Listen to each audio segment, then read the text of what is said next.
महंगा माड़े खाउटी बेहाल हुहु होई बढ़ुछि आलू पियाज सांगकु परिबा दर हाथ मारिबाकु भी डर लगुछि।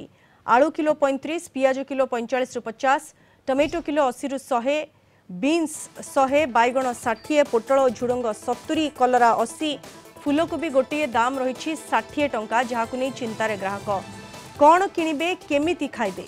महंगा माड़े साधारण खाउटी चेपा हांडीशाला उपरे पड़ी सीधासलख प्रभाव। पनीपरिबाठू आरंभ करी डाली चाउल तेल आदि ग्रोसरी सामग्रीर हठात अहेतुक मूल्य वृद्धि खाउटी को बाधुछि। साधारण लोकटीए परिवार चलाइबा एक प्रकार असंभव होई पड़िछि। अमल कम थिबारु दरदाम वृद्धि होइतिबा कहिसेंती व्यवसायी। भुवनेश्वर 1 नंबर मार्केट्रु परिवार खाउटी अधिक आलोचना करिसेंती आम रिपोर्टर सौम्यरंजन सेठी।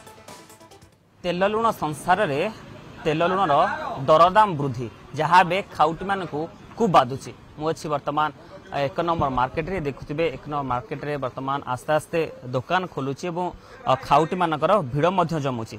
वर्तमान जदि कहबा परिवार दरदाम देखिले आबा लगुछि। सप्ताह भितर दरदाम 2 रु 3 टंका वृद्धि होईछि। सेपटे चाषींकर जो परिबा चाष होता भेंडी कथा कहतु जह्नी कथा कहतु खरा दिन जो फसल थिला ए खरा पाई मड़ी जाइथा बेले चाषी माने दरदाम वृद्धि करूछन्ति बेली परिबा बिकाड़ी बा परिबा दुकान माने प्रतिक्रिया रखुछन्ति। तबे हम आलोचना करो जे मैडम अछि। मैडम तेल लुण संसार रे वर्तमान जो वृद्धि होईछि दरदाम जहा के बे खाउटी मानक गोटे बड़ चिंता एई 2-3 मास अब समस्त दर केवल परिबा नुहे डाली सोरिष तेल मध्ये वृद्धि होछि। आपणक मध्यमती परिवार को केते बाधुछि वो हांडीशाल को गोटे महंगा माड़ बड़ी लगुछि। बहुत कष्ट होछि, बहुत कष्ट होछि। जोटा माने डेली हमर ये सेट काटिया कट करिया पड़ुछि, बहुत कष्ट होछि।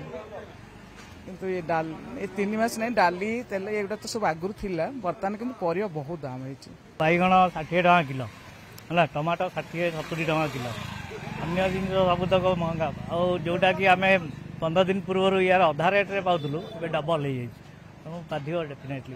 मोसे ये हाट भितर एतिकी ते बाहर को जो मान नउछ से माने आहुर डबल कर 50% बढ़ी जो एठी जदी 60 टका सेठी 90 टका हो जिवो। जॉनी रेट तो 40 आ 40 आगुर के थिला केमती आगुर दला 20 टका 30 टका 40 टका एंती अछि ओ बुद्धि कोन पे छि खरा पाई ना कुत पे। हां खरा खरा पे सब होछि केवल खरार तो मनीष मरि जासुंती आ एटे बर्तन आ जीवन को रहइबो थरे जॉनी रहइबो ता जीवन खरारे मरी जाउछि। टंकिया चाउल ही बंद करिया पड़े। टंकिया चाउल जदि बंद हो जो दिन से दिन सब क्लियर हम ए जनी फनी भल बंद एनटेल सब हम।